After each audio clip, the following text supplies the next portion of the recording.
Bueno chicos, muy buenos días, buenas tardes, buenas noches, cualquiera que sea este día. Hoy les voy a hablar y vamos a comenzar a desarrollar examen físico del aparato respiratorio. Comencemos. Ustedes saben que siempre en semiología vamos a tener que llevar un procedimiento: inspección, palpación, percusión, auscultación. ¿Estamos? Entonces, pero antes de eso tenemos que saber un poco las generalidades de tórax y la división topográfica para nosotros ubicarnos en espacio. Bien, entonces en esta topografía, para nosotros saber de qué lugar o zona estamos hablando, vamos a tener líneas imaginarias horizontales y líneas imaginarias verticales. Dentro de las líneas horizontales vamos a tener la línea clavicular, la cual se realiza por una línea de arriba, por decirlo así, de las clavículas, ¿está? Después vamos a tener la línea horizontal en la tercera costilla y usted me va a decir, bueno, ¿y yo cómo voy a saber cuál es la tercera costilla? Muy importante recordar que a nivel de la cara anterior del tórax tenemos un hueso muy importante que es el esternón. El esternón, saben que tiene diferentes partes: la cabeza, el cuerpo y la apófisis sifoide. Entre la cabeza y el cuerpo tenemos esa unión que se denomina el ángulo de Luis.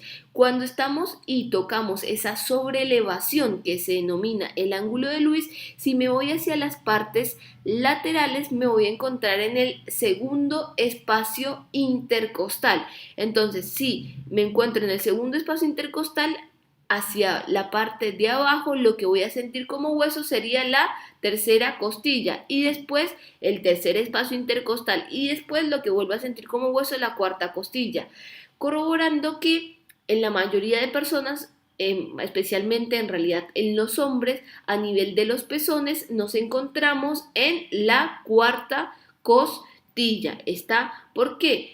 Porque las mujeres, ustedes saben que tienen glándula mamaria, y un hombre, excepto que no tenga ginecomastia, que es el aumento de la glándula mamaria. Bien, después otra línea horizontal va a ser la sexta costilla. Bien, una vez que sabemos las líneas horizontales, tenemos que saber las líneas verticales.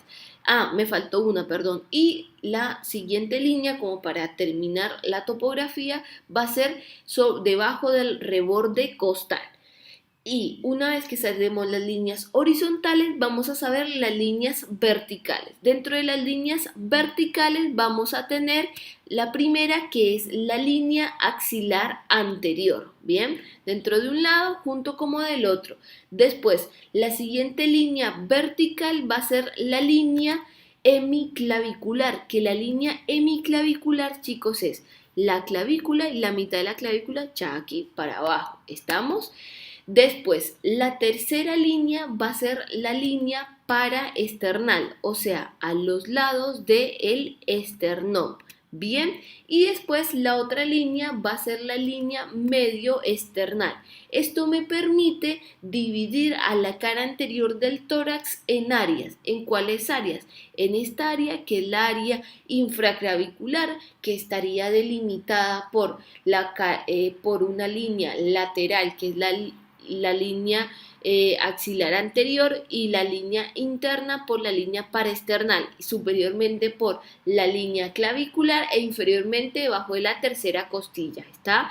Después tenemos la zona mamaria y también por último vamos a tener una zona que es la denominada zona supraclavicular, que es un triángulo el cual está delimitado en la parte inferior por la línea clavicular, en la parte lateral por la cara, el borde posterior del esternocleidomastoideo. ¿Estamos? Entonces, esas son las zonas y es la topografía de la cara anterior del tórax.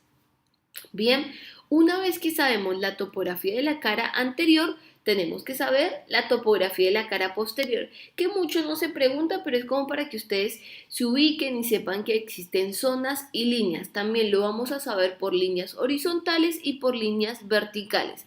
La primera línea horizontal va a ser la línea escapuloespinal, ¿sí? Después la segunda línea horizontal va a ser la infraescapular, o sea, debajo de la escápula. Después la tercera línea horizontal va a ser por medio de la duodécima vértebra dorsal. Y así como tenemos líneas horizontales, vamos a tener líneas verticales. La primera línea vertical de lateral a medial va a ser la línea axilar posterior.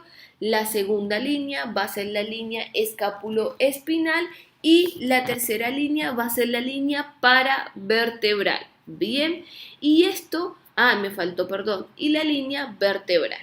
Y esto me va a servir para dividir la cara posterior del tórax en áreas, y en esta área es el área escapular y la siguiente área, la área infraescapular. Bien, entonces lo que hablé anteriormente era para que ustedes sepan cuando estén leyendo algún tipo de alteración morfológica o algún tipo de patología que les dice y tiene una alteración en la zona mamaria, ustedes ya saben cuáles son los reparos anatómicos de los cuales está dividido la zona mamaria, ¿sí? O la zona supraclavicular, o cuando dicen es una lesión por medio de la línea, por la línea hemiclavicular. Entonces es muy importante que ustedes sepan estos conceptos. Bien, entonces, una vez que ya sabemos la topografía, vamos a empezar a describir y explicar el proceso del examen físico respiratorio, que como ya ustedes lo saben y es reiteradas veces, es inspección, palpación, percusión, auscultación. Vamos a comenzar con la inspección. La inspección asimismo se va a dividir en dos, en un tórax estático y en un tórax dinámico. ¿Qué significa esto? Inspección dijimos que significaba observar, mirar, pero yo puedo mirar algunas características morfológicas, solamente es lo que lo denominamos tórax estático, o puedo observar también solo con la inspección no alteraciones, sino características del aparato respiratorio que se generan por el ciclo respiratorio normal del cuerpo, en las cuales vamos a tener el tipo respiratorio, la frecuencia respiratoria, la amplitud respiratoria, el ritmo respiratorio y los signos de dificultad respiratoria. Bien, por eso se divide en tórax estático y en tórax dinámico. Importante, chicos, el examen físico del aparato respiratorio se hace con el torso desnudo, o sea, sin camisa. ¿Está? Así que van a mostrar eso. Si ustedes estuvieran en mi época, parezco una vieja, hacíamos el examen físico por los chicos, siempre les quitábamos la camisa y practicábamos con eso. Hoy en día tenemos muchas herramientas importantes en semiología como son los muñecos. Bien, comencemos. Vamos a empezar con tórax estático y dijimos los tipos de tórax. Y usted me va a decir, bueno, pero ¿cómo así tipos de tórax? Lo que quiere decir esto es que normalmente el cuerpo tiene un diámetro anteroposterior y un diámetro vertical. Bien, en el normal tenemos, por decirlo así, no una simetría, no son iguales los dos diámetros, pero tenemos un poco más de tórax vertical que de tórax antero-posterior, ¿está? O sea, de los diámetros, de la longitud, pero es muy poco. Igual esto va a cambiar un poco si la persona se denomina longilínea y se denomina brevilínea. ¿Qué quiere decir esto? Longilíneo es la denominada persona alto y flaco que tiene un mayor diámetro vertical que horizontal. También ustedes sepan que estas personas son más preponderantes a tener la presencia de bullas, que las bullas son dilataciones del tejido elástico del cuerpo como si fueran bombitas, y que si se me rompen me generan el denominado neumotórax espontáneo. Igual no quiero entrar explayarme en este tipo de cosas, pero como para que lo sepan, nota de color.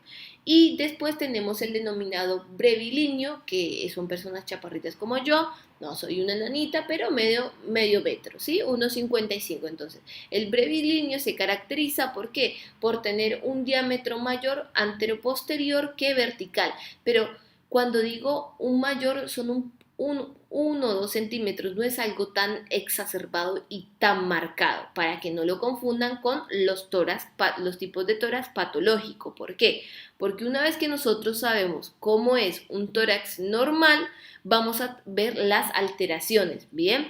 Dentro de estas alteraciones vamos a ver primero este tórax. Si ustedes lo ven, ¿qué observan a grandes rasgos? Que tenemos un gran aumento del diámetro anteroposterior, pero muy marcado, ¿sí? Este es el denominado tórax enfisematoso o tórax en tonel.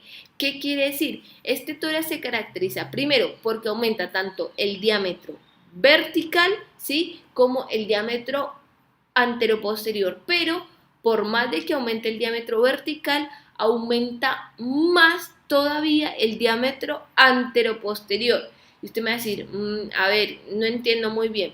A ver, porque eso es una patología que me genera este denominado tórax enfisematoso o tórax en tonel, es denominado el EPOC o EPOC, que el EPOC es la abreviatura de la enfermedad pulmonar obstructiva crónica.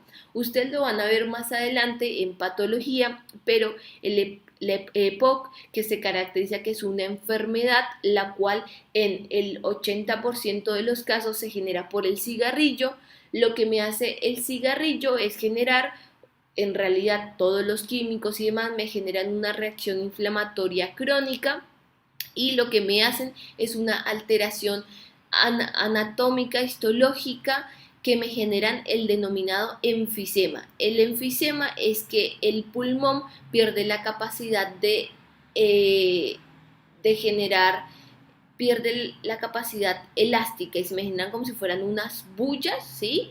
Que bueno, eso lo van a ver más adelante. Entonces esto hace que me crezca vertical, pero aparte que me crece vertical de una persona como esta, o sea, porque el tórax me va a llegar muchísimo más bajo y me va a ocupar, por decirlo así, espacio del abdomen, pero no es que me ocupa espacio del abdomen, sino que el diafragma va a bajar un poco más, pero lo que va a aumentar muchísimo más va a ser el diámetro anteroposterior. Bien, entonces ese es el tipo de tórax enfisematoso o en tonel. En tonel, chicos, va a significar, vieron los lugares donde se guardan los vinos. Por eso en tonel eso se llama tonel, por eso los primeros semiólogos lo definieron así. Bien, como para que lo sepan. Después, otro tipo de tórax, des en cuenta que observamos acá en la imagen una excavación, ¿sí? Y esto es el denominado tórax excavatum, bien, en la cual se genera por un desarrollo anormal del diafragma, ¿sí? Y esto me hace que estuviera como si fuera para adentro el tórax, pero es por un desarrollo anormal del diafragma y esto es congénito. Después, chicos, como ustedes saben que la gente tiene muchísimo ego siempre en medicina y le pone el nombre a sus descubrimientos, tenemos el tórax de pollo.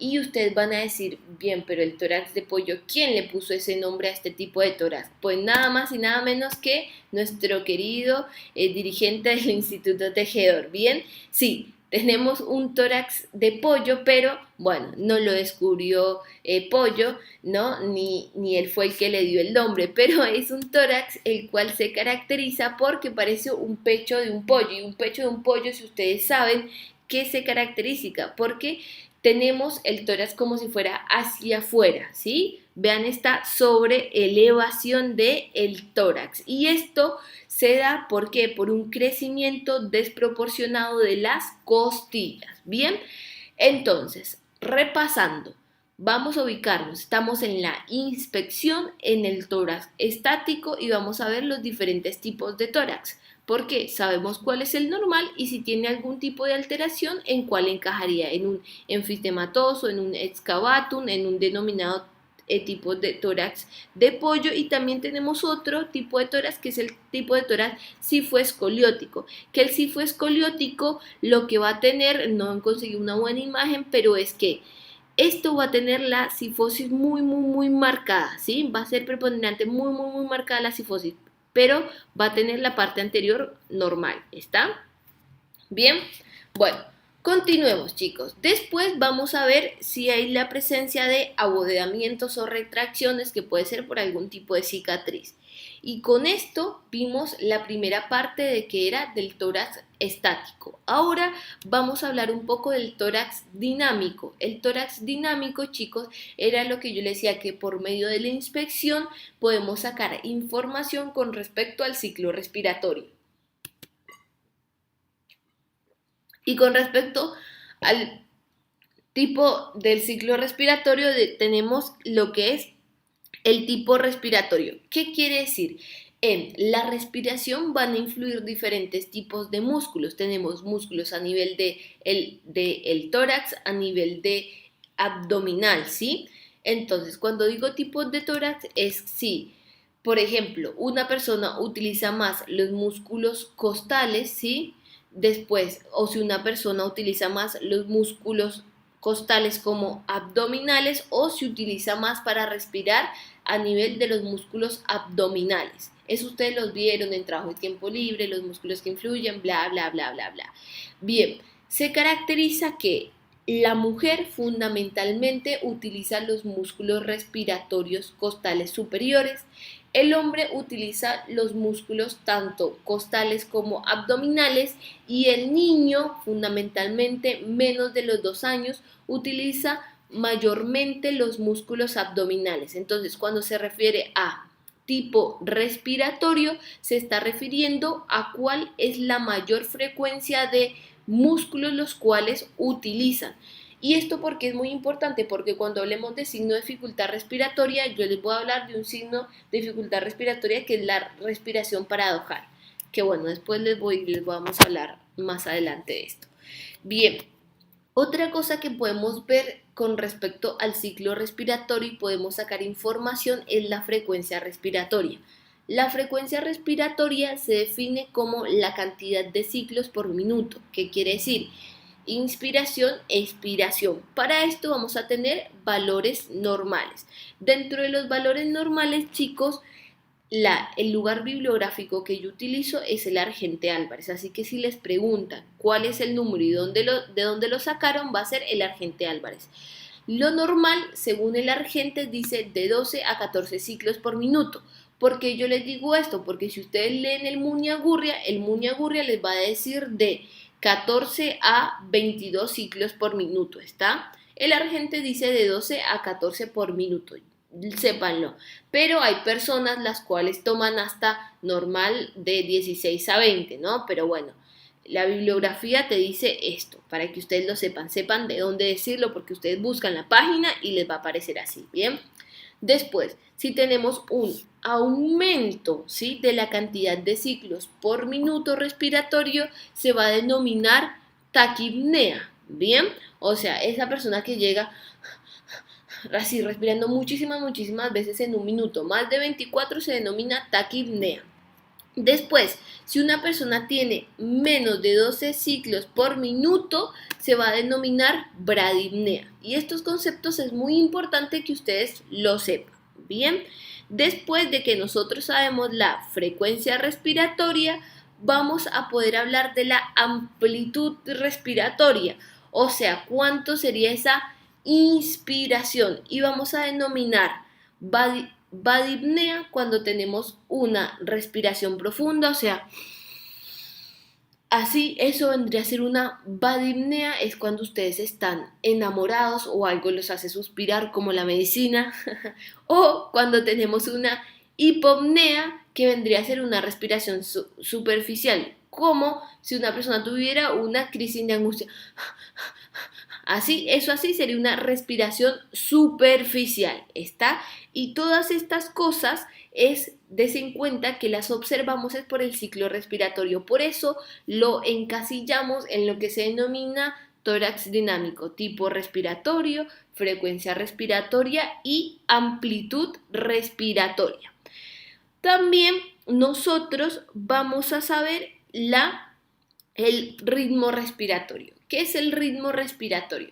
El ritmo respiratorio es que en los cuales nosotros dijimos que esto es como si fuera, vendría a ser una gráfica en la cual acá tenemos tiempo, ¿sí? Y profundidad. Entonces, ¿a qué quiere decir? El ciclo respiratorio se caracteriza por inspiración, expiración, apnea. Inspiración, expiración, apnea. Inspiración, expiración, apnea. Esto es tiempo, ¿está? Entonces, en tiempo, nosotros en la respiración normal vamos a tener que la inspiración va a demorar, ¿cuánto? Aproximadamente 2 segundos, ¿está? Y la expiración va a demorar 3 segundos, ¿está? Y vamos a tener una apnea de menos de 1 segundo. Y así, este es nuestro ciclo normal. ¿Y para qué me permite esto, chicos? Para tener y saber cuáles son las diferentes alternaciones, porque hay personas que cuando tienen inspiraciones y expiraciones pueden estar teniendo de base una alteración. Y usted me va a decir, bueno, a ver, dame más ejemplos porque realmente me estoy desorientando. Bueno, vamos con la primera respiración, que es la denominada respiración o la respiración anormal, que es la respiración periódica de Cheyne-Stokes. La respiración periódica de Cheyne-Stokes se caracteriza por un aumento, chicos, de la sensibilidad al dióxido de carbono. Entonces, si yo tengo un aumento de la sensibilidad al dióxido de carbono, esta respiración se caracteriza ¿por qué? Porque primero los ciclos respiratorios se van a caracterizar primero una inspiración y expiración rápida, profunda y aumento. Y así, aumento, aumento, aumento, aumento, aumento, hasta que la inspiración es muy, muy, muy, muy mucho y la expiración va a ser muy rápida. Taca, taca, taca. Entonces el paciente empieza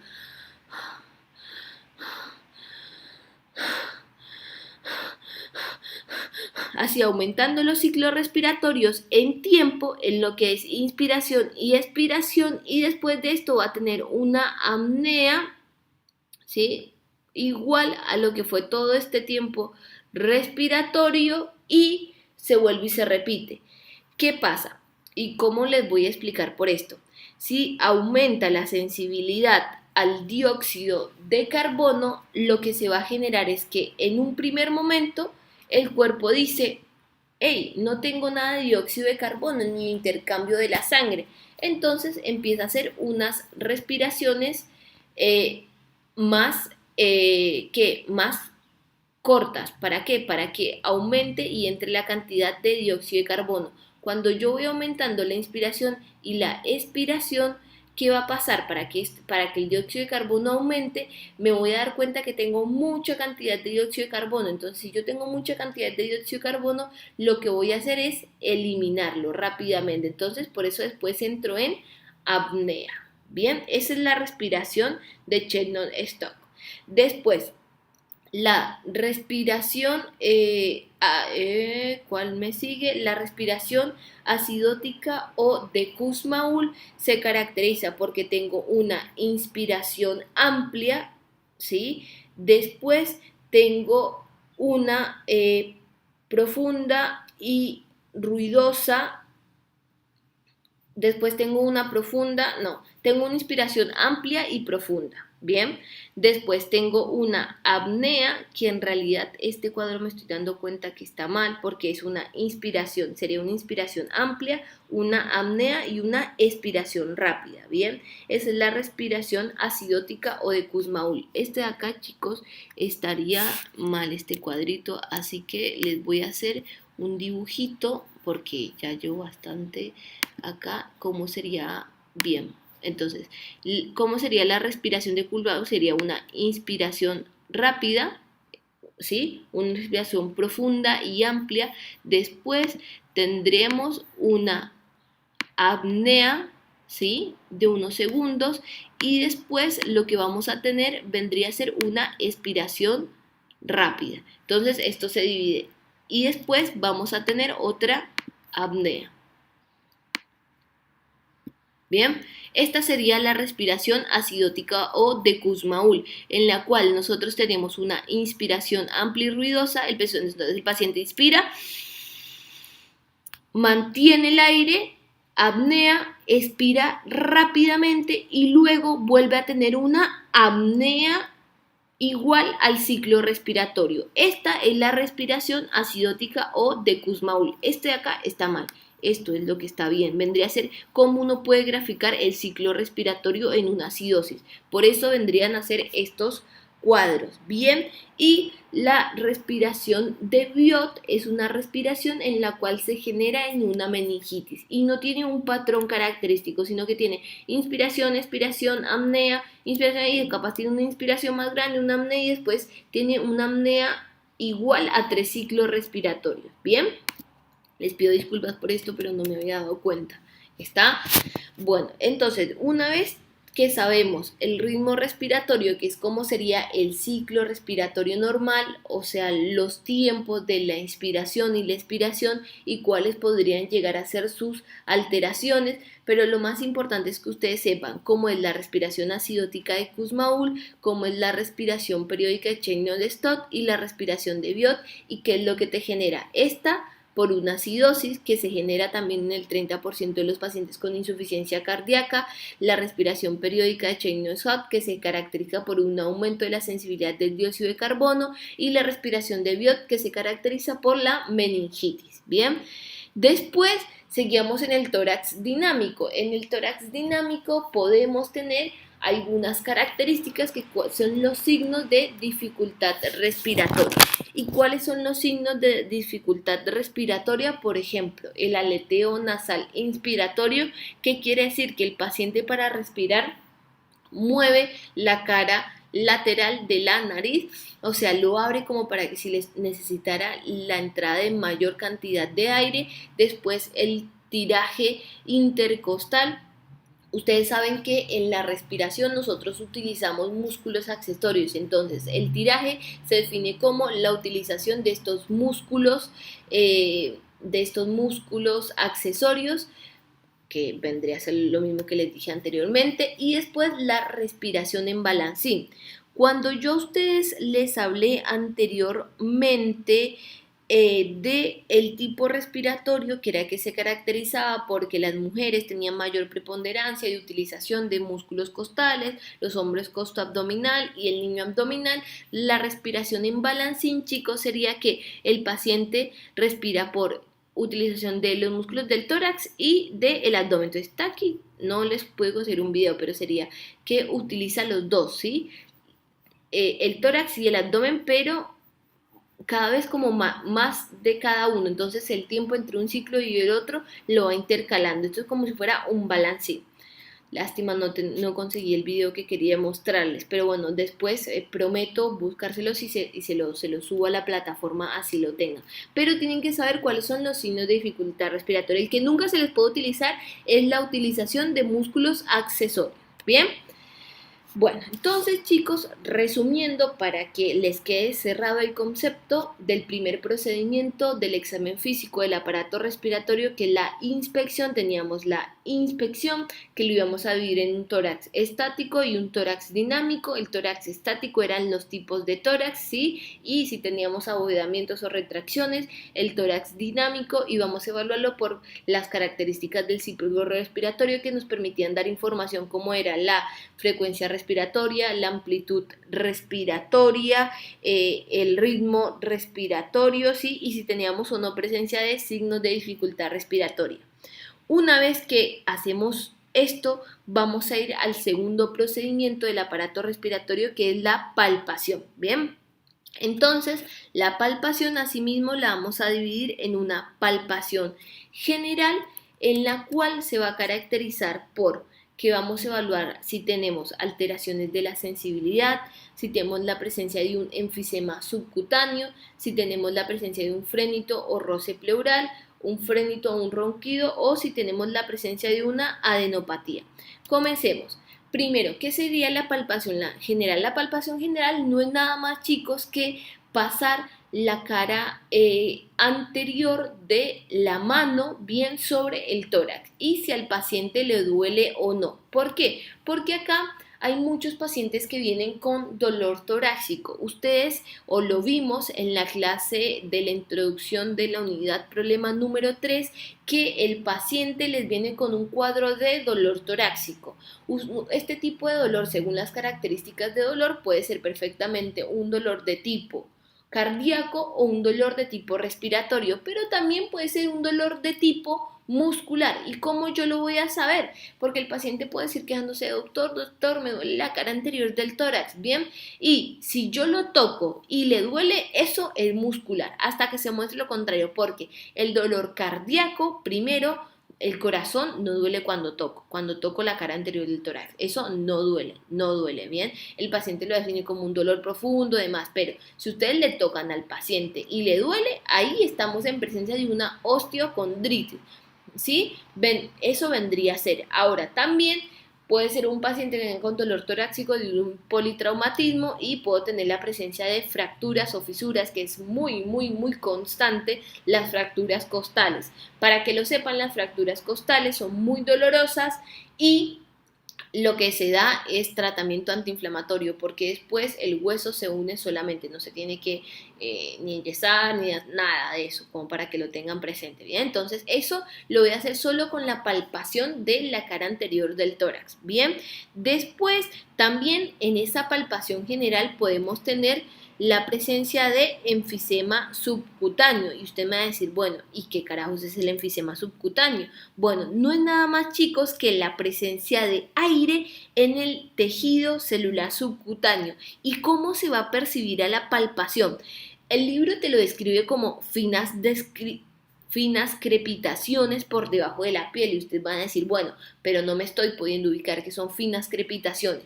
Ustedes cuando a uno le llega un objeto nuevo, ¿no? O viene envuelto de vidrio, que vienen como si fueran esas burbujitas que son lindas para uno explotar. Bueno, así, chicos, sería como si fueran unas finas crepitaciones, como si fueran tocar ese papel el cual cubre el vidrio, como para que ustedes se orienten, ¿sí? ¿Cuándo podemos tener la presencia de un enfisema subcutáneo?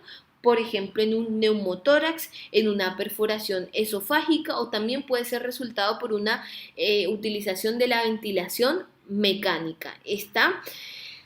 Después podemos tener también en la palpación general la presencia del frénito o roce pleural, que el frénito o roce pleural sería en la cara posterior del tórax, que las dos pleuras se rozan y puedo llegar a sentir esto.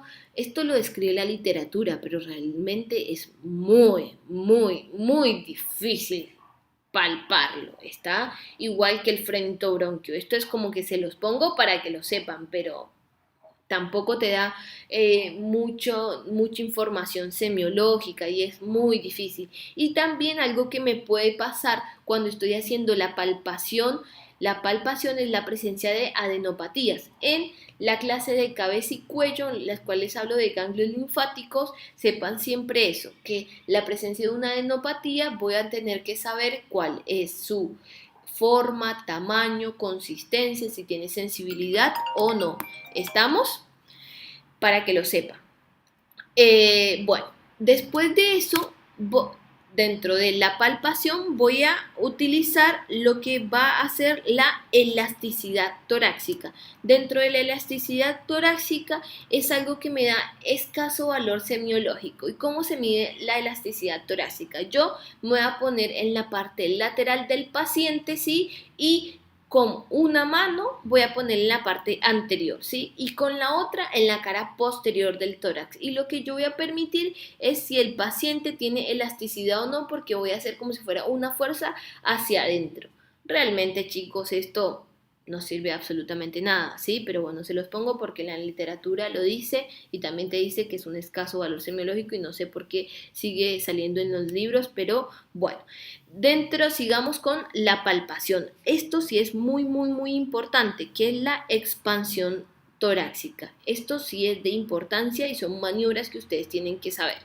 Bueno, en la expansión torácica, ¿cómo se va a medir? O sea, ¿cuánto se expande el tórax? Esto va a ser una maniobra bimanual, significa que utilizo las dos manos del paciente. Bien, ¿cómo voy a hacer? Si me voy a poner la primera parte, me voy a poner en la parte posterior del paciente, entonces yo voy a hacer esta persona, ¿sí? Y lo que voy a hacer es, voy a poner mis manos simétricamente por la línea vertebral. Ustedes se acuerdan que yo les dije una línea vertebral, bueno, y en esta voy a poner mis pulgares, ¿bien? Y los otros 4 dedos siguientes los voy a poner hacia la cara anterior, como se observa acá. Esta, ¿qué vendría a ser? Que se van a poner en las regiones. ¿Cuál sería esta región de la cara anterior, chicos? Sería la cara la región supraclavicular, ¿bien? Y cuando yo veo esto, el paciente cuando inspira tengo un movimiento de las manos. Entonces cuando tengo un movimiento de las manos, porque el tórax se expande, yo lo que voy a ver, chicos, es cómo estos deditos se van a mover. Y tiene que ser el movimiento igual en ambos hemitórax, ¿está? Para yo saber que tengo una expansión torácica, y esto lo voy a hacer en la parte superior y también lo voy a hacer en la parte inferior, ¿sí? Inferior, en la cara posterior y en la cara anterior. En la cara posterior se va a caracterizar por la línea paravertebral, vean la escápula, entonces va a ser la línea paravertebral donde voy a utilizar el pulgar, y los otros 4 dedos me van a estar abrazando a la cara lateral del tórax. Y también cuando el paciente inspira tengo que tener un movimiento, una expansión, ¿sí? Pero tiene que ser igual en los dos pulgares. Y después también lo vamos a hacer en la cara anterior del tórax. Pero esto se caracteriza, ¿por qué, chicos? Porque los pulgares se van a encontrar en donde, en la apófisis sifoides del esternón, y me van a estar también abrazando a la cara lateral. Pero acá voy a ver si se expande o no. ¿Para qué me sirve saber este tipo de cosas, chicos? Porque en realidad hay patologías las cuales me disminuyen la expansión torácica. Y un ejemplo de esto, ¿se acuerdan en la primera parte, en tipos de tórax, el tórax enfisematoso o en tórax en tonel? Cuando el paciente normalmente inspira, la inspiración va a ser que los movimientos se me muevan muy poquito, pero casi nada, desapercibidos. En cambio, en un paciente normal vamos a observar un movimiento de aproximadamente 1 o 2 centímetros, ¿sí? Como para que lo sepan. Eso por ese lado. Y bueno, perdón el ruido, ¿no? Después, lo último que me falta van a ser las denominadas vibraciones vocales, que es algo que se va a hacer por medio de la palpación. Y las vibraciones vocales es que puede ser de dos formas. Va a ser una maniobra monomanual o bimanual, casi siempre se utiliza bimanual, y yo puedo poner la mano de esta manera, con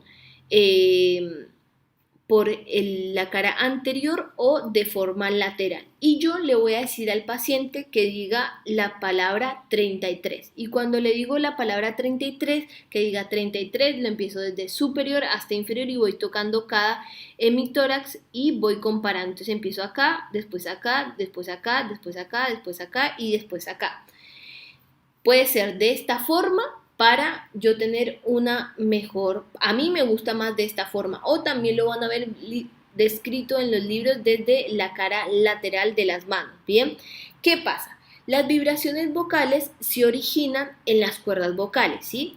Y estas, chicos, son transmitidas por una columna aérea traqueal y bronquial. ¿Hasta dónde?